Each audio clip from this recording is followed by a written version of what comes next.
การสรุปเหรียญรางวัลซึ่งต้องแสดงความสมเสยนักกีฬาเจ้าภาพนักเล่นจันทร์ที่สามารถยัดได้เหรียญรางวัลได้หลายที่สุดรวม319เหรียญส่งผลให้นักเล่นจันทร์กลายเป็นเจ้าเหรียญคำในงานมหกรรมกีฬาแห่งชาติครั้งที่12นักเล่นจันทร์เป็นเจ้าภาพงานมหกรรมกีฬาแห่งชาติครั้งที่12ที่นครหลวงจันทร์เป็นเจ้าภาพจัดขึ้นในระหว่างวันที่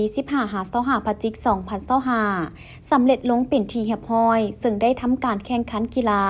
ที่กำหนดในการแข่งขันทั้งหมด33ประเภทกีฬา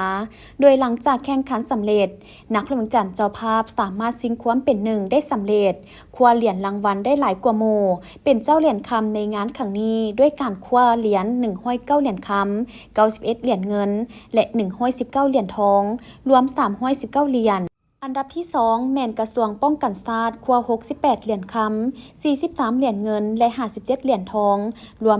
168เหรียญอันดับที่3แม่นแขวงขมวนมี56เหรียญคำ41เหรียญเงินและ77เหรียญทองรวม174เหรียญ